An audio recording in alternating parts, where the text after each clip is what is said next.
Gloria a Dios. Aleluya. Bendito sea nuestro Dios Todopoderoso.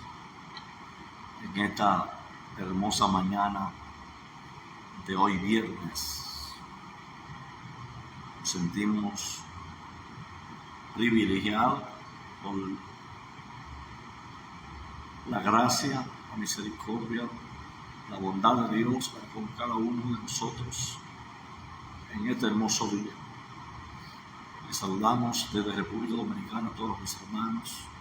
Que le habla es su hermano Pastor Félix Pérez desde la República Dominicana. Paso por aquí para compartir estudio de la palabra que estamos compartiendo los lunes, pero el lunes comenzamos, pero no pudimos concluirlo por asunto que la luz se fue. Pero hoy estamos con el ánimo, la disposición de que usted pueda ser bendecido a través de este estudio que vamos a compartir sobre la enseñanza de Jesús en parábola. Gloria al Señor. Vamos a orar para así dar inicio de una forma especial. Padre, te damos gracias. Dios, te bendecimos, te damos gloria y honra. Te alabamos y te glorificamos. Te pedimos, Dios mío, tomar dominio y control, Dios amado, de nuestra vida, nuestro pensamiento, que extraiga la sabiduría, la revelación, que bendiga a cada uno de mis hermanos que van a escuchar esta transmisión a través de esta plataforma de Facebook. Padre, bendícelo en el nombre glorioso de Jesucristo. Amén, gloria a Dios. Nosotros estamos hablando, hermanos. Ya hay un video que habla sobre la parábola del sembrador. Hoy nos corresponde hablar de las parábolas de la cizaña y el trigo y alguna parábola más. Hay 5 parábolas que queremos compartir con ustedes, aparte de la parábola del trigo y la cizaña. Queremos también hablar de la parábola del buen tesoro escondido, la perla preciosa y la red de pesca. Entonces, lo primero es que Jesús, en su inicio de compartir la enseñanza con la multitud, lo hizo en el Sermón del Monte. Desde el capítulo 5 del libro de Mateo hasta el capítulo 7 es el Sermón del Monte, uno de los sermones más largos que Jesús habló durante su ministerio terrenal. Luego de allí, nosotros vemos que Jesús bajó en el poder del Espíritu y comenzó en el capítulo 8 a hacer una serie de señales, milagros y prodigios dentro del pueblo, ¿verdad? Entendiendo que Mateo tiene la figura de un león, porque Mateo presenta a Jesús como rey y también como un Mesías. Y cuando vemos el primer milagro que se la dice en el libro de Mateo, es un milagro que tiene que ver con la lepra, sanidad de un leproso. El segundo es la sanidad del siervo del centurión. Y el tercero es la suegra de Pedro. Más adelante vemos una serie de mensajes de capítulo 9 también de milagros y señales, como los religiosos de la época no quisieron entender su incredulidad, el rechazo hacia Jesús y a su enseñanza. Entonces Jesús, por esta razón, hace el cambio usando ahora la enseñanza en forma de parábola. Además que cualquiera que estudie la palabra, que viene estudiando el libro de Mateo, desde el capítulo 1, y de repente se encuentra en este tipo de cambio en el escenario de la enseñanza, como un método de enseñar, debe hacerse la pregunta o debe interrogarse el por qué. Entonces, los mismos discípulos le preguntaron al Señor por qué en el capítulo 13, versículo 10, los discípulos se acercaron al Señor y le dijeron, entonces acercándose a los discípulos le dijeron, ¿por qué le hablan en parábolas? ¿Por qué? Porque a partir del momento de confirmar el rechazo de los religiosos hacia Jesús, él comenzó a usar el tipo de enseñanza por parábola. Las parábolas es una narración alegórica que busca una verdad usando imágenes que tienen familiaridad con la audiencia que se le quiere transmitir, o que se le va a hablar. En hebreo es la palabra mashal, que tiene que ver con proverbios plurales. Las parábolas son historias que tienen una enseñanza, ¿verdad? Entonces, era usada comúnmente en el tiempo de Jesús.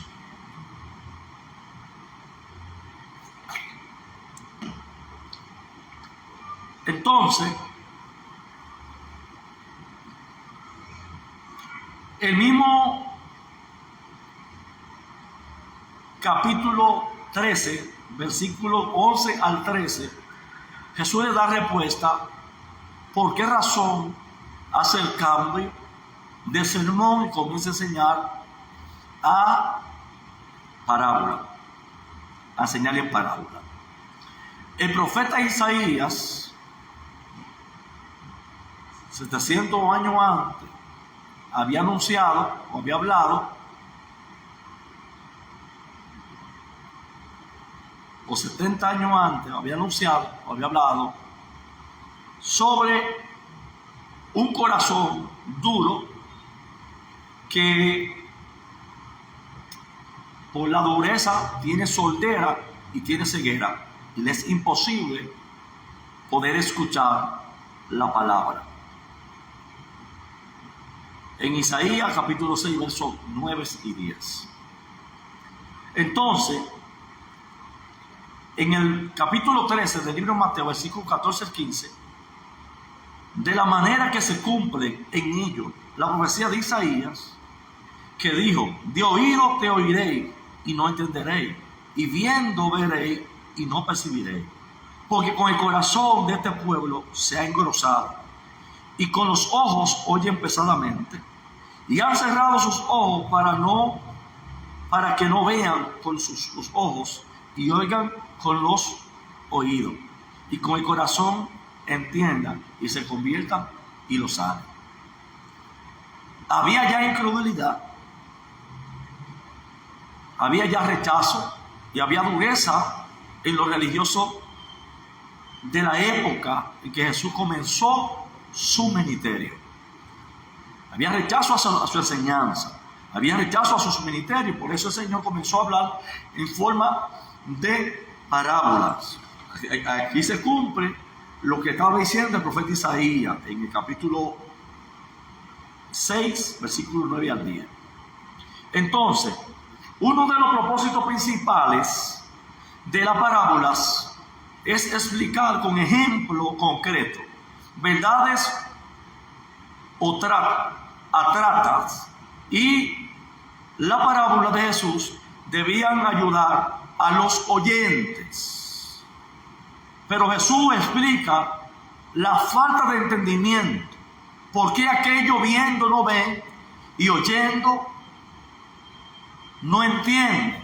¿Por qué? Porque sus corazón, sus ojos están cegados por la misma dureza de su corazón y no hay entendimiento.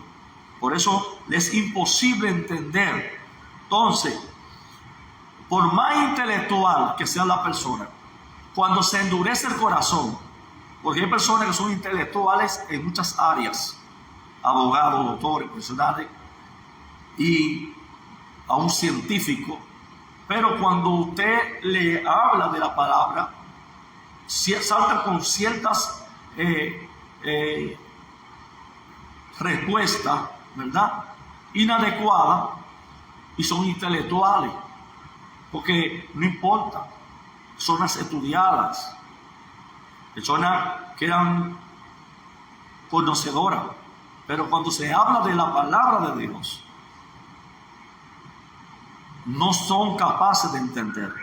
Y se cumple también lo que dice Ezequiel capítulo 2 versos 3 al 7, que el profeta lo llamó corazón engrosado, es decir, lleno de carnalidad. No se someten a Dios para hacer la voluntad divina, sino que se empecinan en seguir su propio deseo y su propio pensamiento. Cuando el ser humano no le conviene la palabra y su que quiere estar engrosado, su mente es carnal, eso, quiere seguir su propio deseo, su propio pensamiento, y hay que tener mucho cuidado, porque hay una naturaleza muy pecaminosa que es contrario a lo que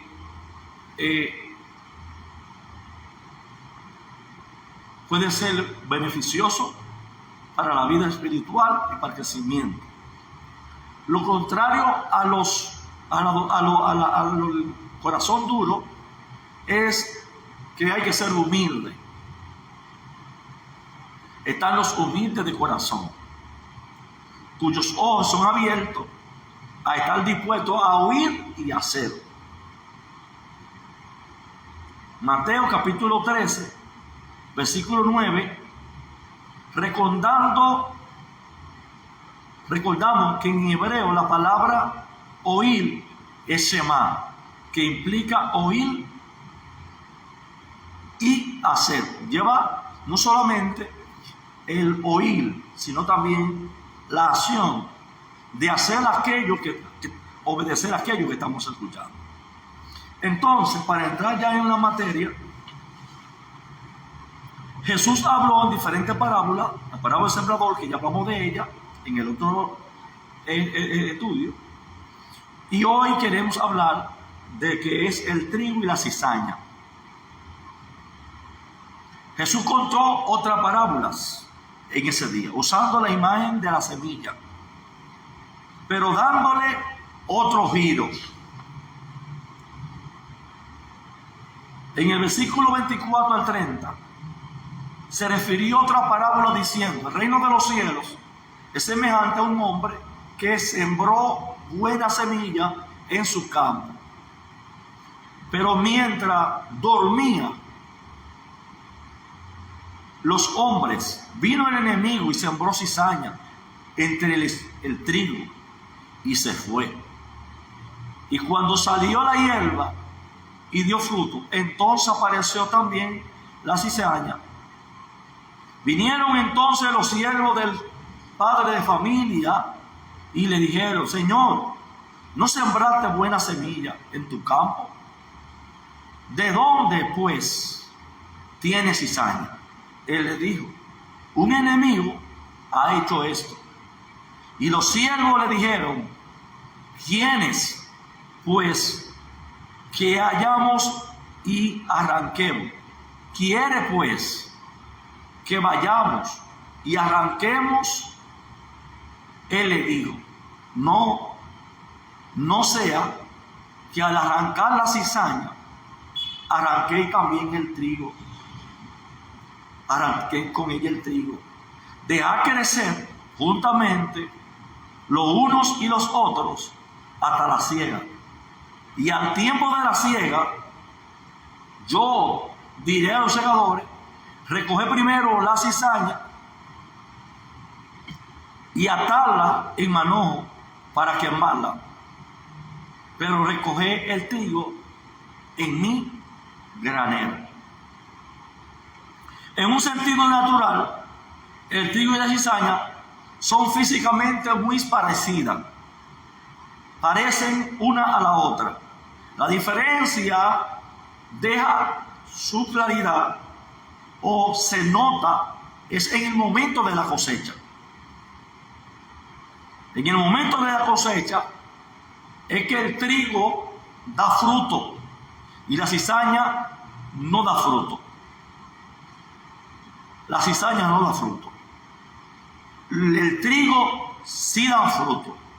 Los que son trigo llevarán fruto. Los que son cizaña no dan fruto nunca. No dan fruto. La cizaña no da fruto. El trigo da fruto. O eres trigo o eres cizaña. Y por tu fruto lo conoceréis. Por más que tarde, hay un momento de fruto. Hay un momento que hará diferencia el fruto. Mismo hablará quién es cizaña y quién es trigo. Más tarde los discípulos volvieron a preguntarle también el significado de esta parábola. Jesús explicó donde una revelación de los últimos tiempos. Entonces, en el verso 36 hasta el 43 dice: entonces, despedida la gente, entró Jesús en la casa y acercándose a él sus discípulos le dijeron: explícanos la parábola de la cizaña y del campo. Respondiendo él, le dijo: el que siembra la buena semilla es el Hijo del Hombre. El campo es el mundo. Las buenas semillas son los hijos del reino. Y las cizañas son los hijos del malo. Son los hijos del malo. El enemigo que la sembró es el diablo. La siega es el fin de los siglos. Y los segadores son los ángeles. De manera que como se arranca la cizaña y se quema en el fuego, así en el fin de este siglo enviará el Hijo del Hombre a sus ángeles y recogerán de su reino a todos los que sirven de tropiezo y a los que hacen iniquidad, y echarán en el horno del fuego. Allí será el lloro y el crujir de dientes.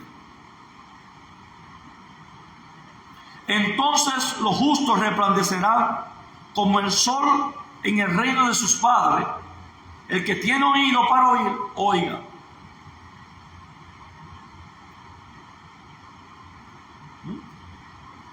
Allí será un lloro y un crujir de dientes. ¿Por qué? Porque hay oportunidades. Y la misma conciencia nos va a presentar, nos va a recordar que tuvimos oportunidades de cambiar. Y no cambiamos. Porque no podemos cambiar hasta que nuestra naturaleza no es transformada por medio del Espíritu de Dios y por medio de la palabra. Si ese hombre viejo no es transformado en el nuevo hombre, por el nuevo nacimiento que es de arriba, por la regeneración, por la metamorfosis a través de la palabra y a través del Espíritu de Dios,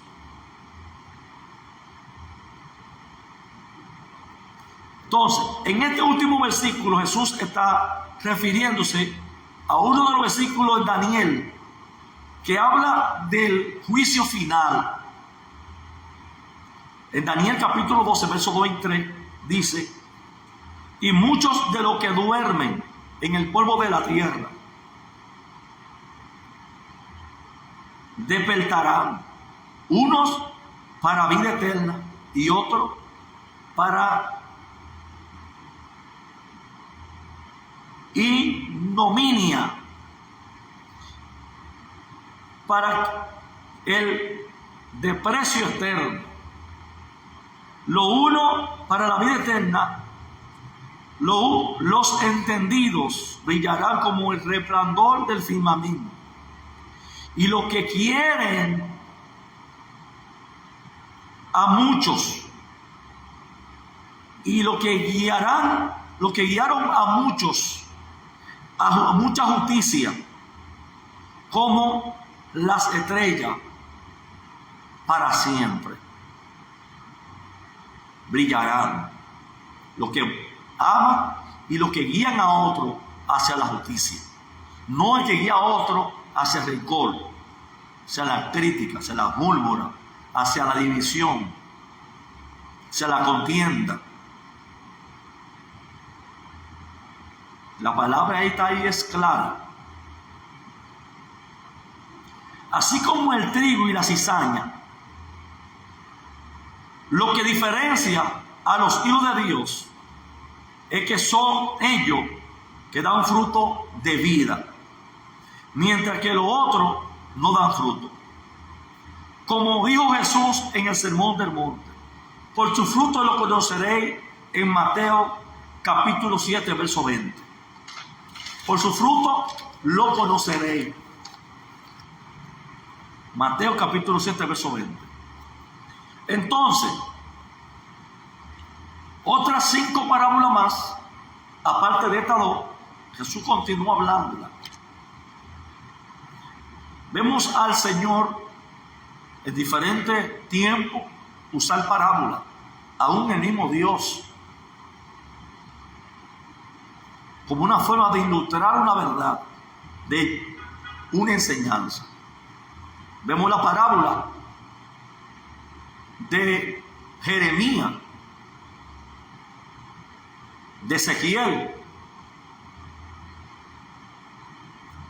Se representó una mata, un árbol plantado de aquel lado del Jordán, y sus ramas se extendían hacia el otro lado, y venían muchas aves, y comían del árbol que fue plantado de aquel lado del Jordán. Si usted es una parábola que está usando Ezequiel, pero ¿de quién está hablando? De Israel, del pueblo de Israel, cuando fue liberado, cuando cruzaron el Jordán, que fue plantado de aquel lado, pero que muchas aves venían y se asentaban en su nido, y muchos venían y bajo sus sombras se ponían. ¿De qué estaba hablando? De que a través de Israel se iba a cumplir la profecía de Abraham en Génesis capítulo 12. Iba a venir no solamente Israel, no solamente los judíos, sino que iba a venir muchas naciones a ese árbol. Parábola. La parábola de Ezequiel, de Jeremías, que enseña cuando fue enviado a la casa del alfarero, usando la imagen del alfarero, de una forma de parábola para ilustrar una verdad que se quería transmitir sobre la casa de Israel, que fue partida, que en la mano del que estaba mordiendo, trabajando el artesano, se echó a perder, pero que él puede, como dueño, volver a formar la vasija otra vez. ¿De qué estaba hablando? De Israel, de las 2 casas de Israel. Entonces, en forma de parábola. Ahora Jesús, encontramos eso enseñando parábolas también. En la última parte del capítulo 13, Jesús siguió hablando con parábola. Mateo señala que esto es el cumplimiento de una palabra profética del Salmo 78, versículo 1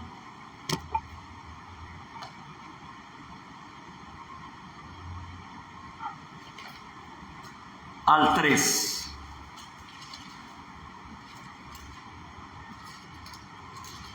78 dice: escuchad, pueblo mío, a mi ley, inclinad vuestros oídos a la palabra de mi boca.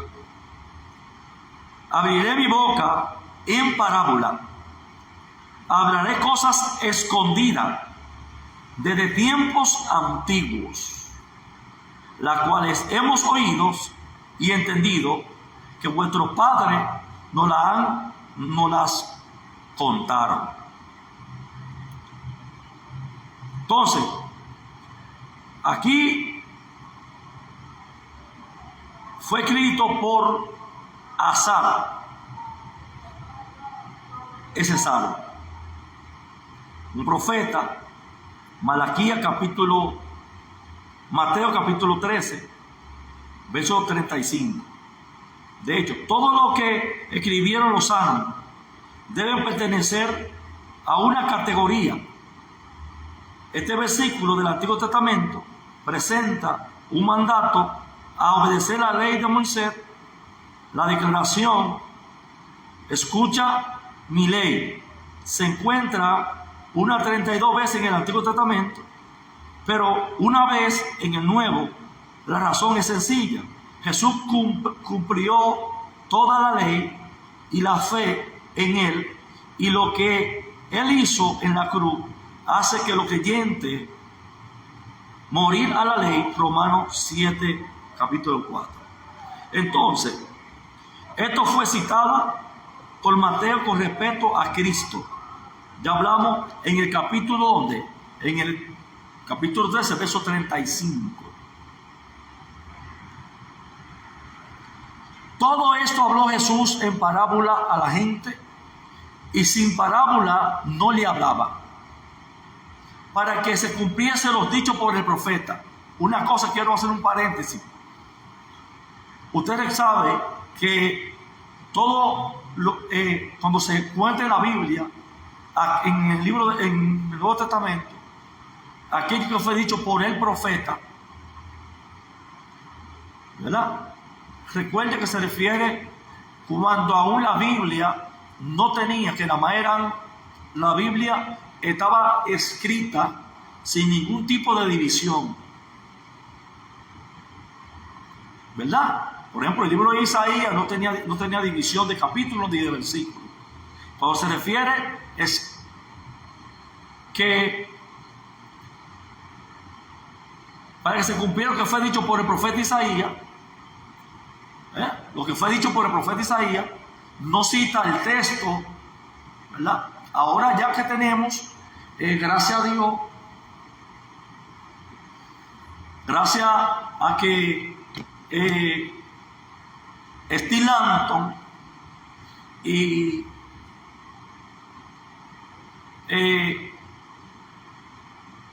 Ramón Josué Striener se pusieran de acuerdo para traducir. Steve Langton, que tradujo, que es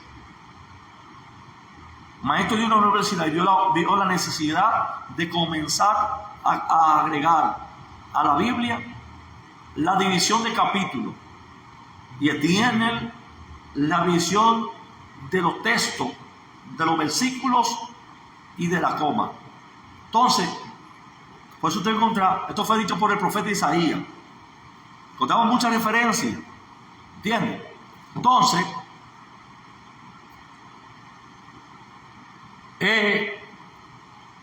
cuando dijo, abriré la boca, abriré en parábola mi boca, declararé cosas escondidas desde la fundación del mundo.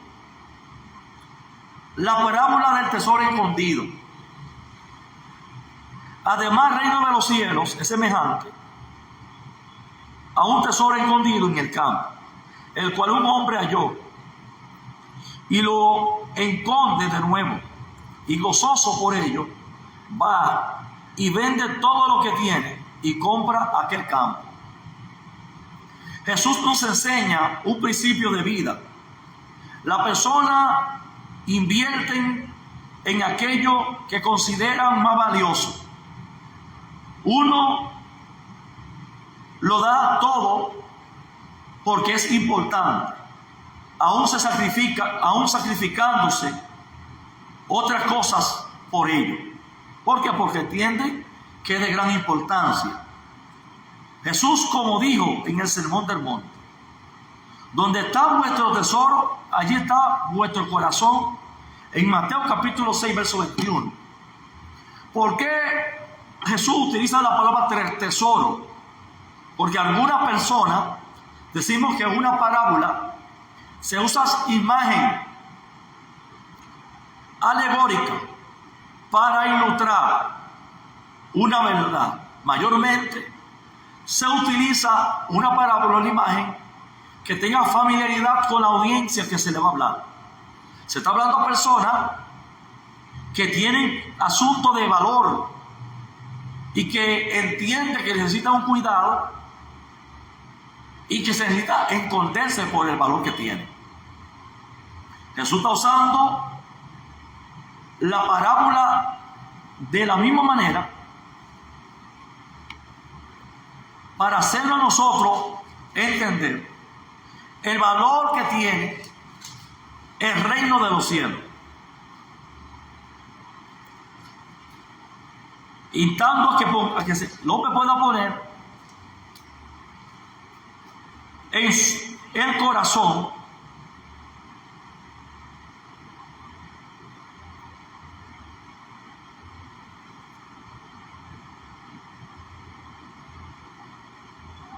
entonces, ¿cuál fue ese tesoro? El nuevo pacto escondido en el campo, que es el mundo.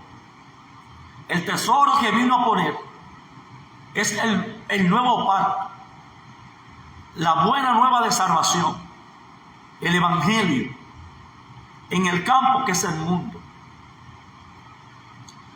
el cual hallado el tesoro que es Cristo.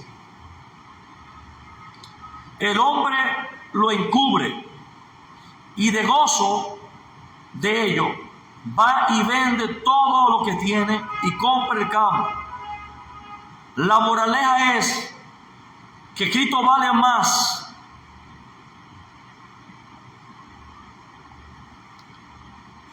vale Cristo que toda la ganancia del mundo que el ser humano pueda tener.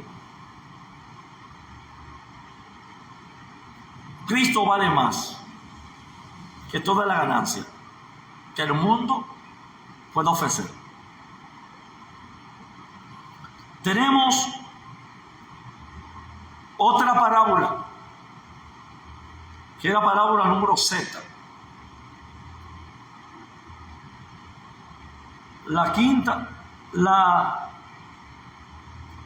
tenemos diferentes parábolas. El grano de mostaza es la tercera. ¿Ve? Tengo la parábola del sembrador. La cizaña. El grano de mostaza. La levadura. El ejemplo de parábola por Jesús. Y sucesivamente. La parábola de la perla de gran precio. También el reino de los cielos es semejante a un hombre mercader que busca buena perla. ¿Ve? Quien al hallar una perla de gran valor fue y vendió todo lo que tenía y la compró. Entonces, este hombre rico buscaba, pero no era satisfecho.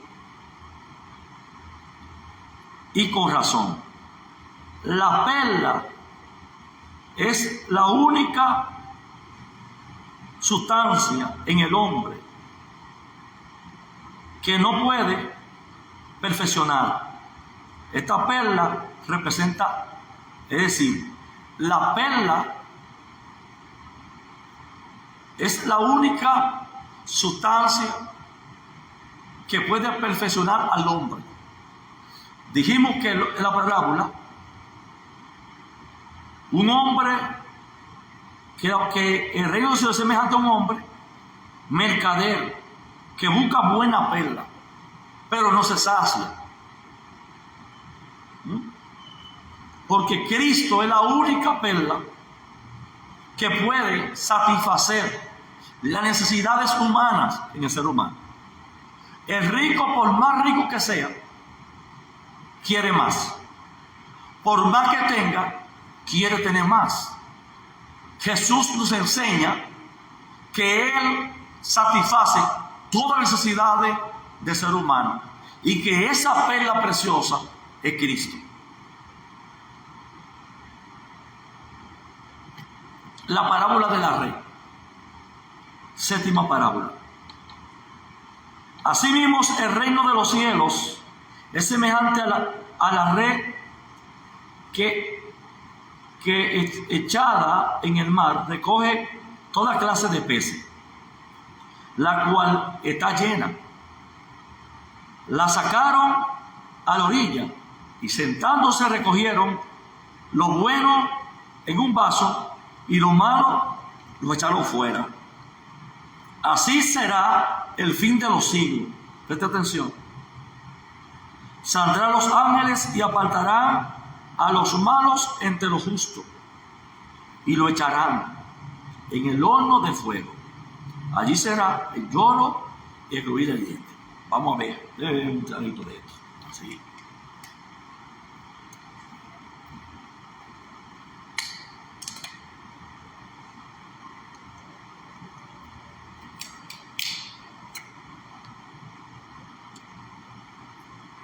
Bien.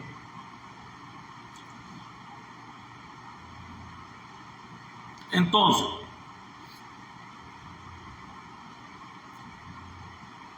asimismo, el reino de los cielos es semejante a la red que es echada en el mar y recoge toda clase de peces. Todo tipo de creyentes llegan a la iglesia. Todo tipo de creyentes llegan a la iglesia, la cual está llena, la Z. ¿Ya ves? Está la iglesia llena. Cuando hablo de iglesia, no solamente estoy hablando del lugar físico, también estoy hablando de la iglesia general, que compone el cuerpo de Cristo. Personas que vienen a Cristo, que vienen a la iglesia, a la comunión.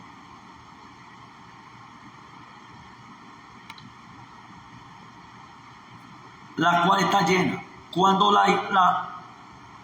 la dispersación de la iglesia siga su curso, ya está por acabar.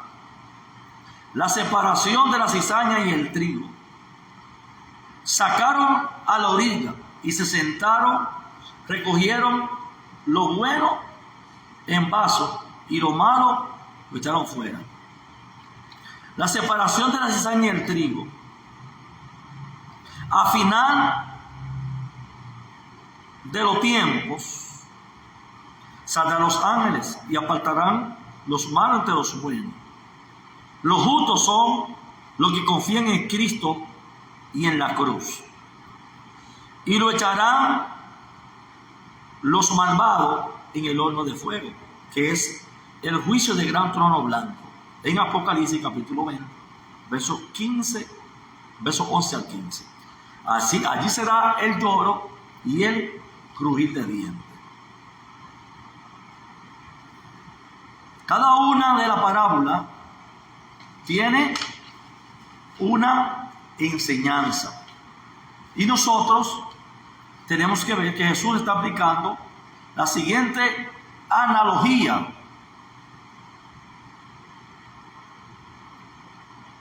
Así será el fin de los siglos. Los ángeles apartarán los unos de los otros entre los justos y lo echarán en el horno de fuego. Allí será el lloro y crujir de dientes. En estos temas están conectados temáticamente con la parábola del trigo y la cizaña. ¿Sabes? Todos esos temas van conectados con el trigo y la cizaña. El tema de la separación del justo y del injusto, de que practica la justicia y que hace maldad, que hace impiedad. Porque un impío es una persona que hace impiedad.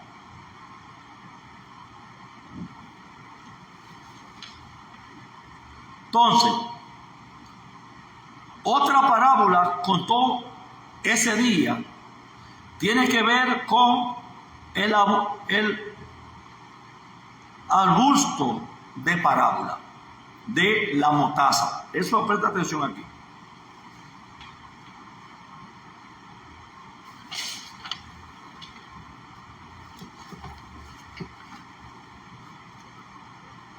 Otra parábola refirió diciendo: el reino de los cielos es semejante a grano de mostaza, que un hombre tomó y sembró en su campo, el cual la verdad es la más pequeña de todas las semillas, pero cuando ha crecido es la mayor en la hortaliza, y se hace árbol, de tal manera que vienen las aves del cielo y hacen nido en sus ramas. La semilla de la mostaza es muy pequeña, pero cuando se siembra y germina, puede llegar a crecer como un arbusto. Jesús señala que la mostaza puede crecer a tal punto que las aves se refugian bajo sus follajes.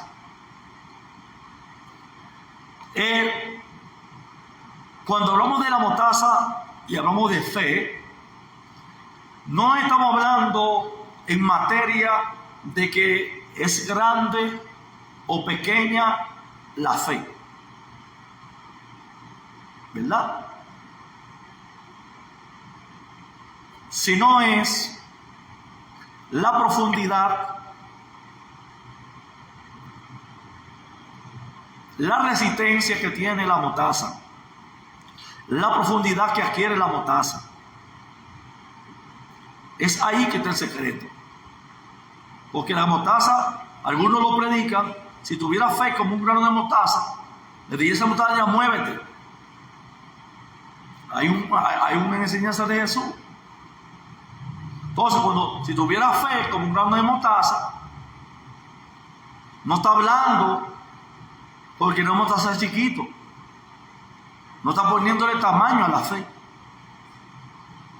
sino es que está haciendo una comparación con la resistencia de la mostaza,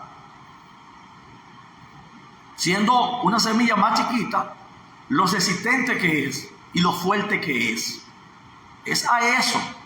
Por eso está usando la analogía del grano de mostaza para ilustrar en la parábola, y que habló: si tú tuvieras fe con un grano de mostaza, y la mostaza ya muévete, y se mueve. No está poniendo la fe chiquita o grande, sino es cómo es la mostaza,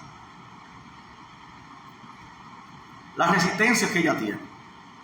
Es a eso que Jesús se refiere.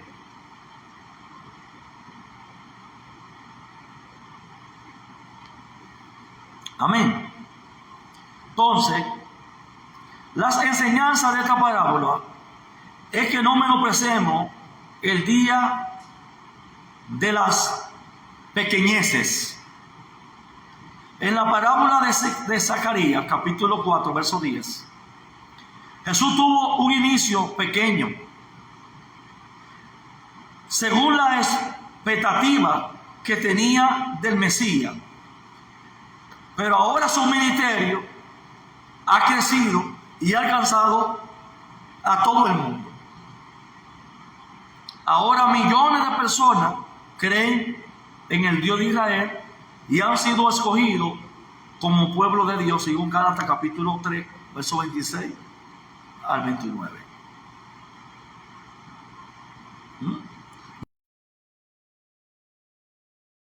No menosprecéis los pequeños comienzos. No es como comenzamos. Eclesiastés dice que es mejor el final de un negocio que su principio.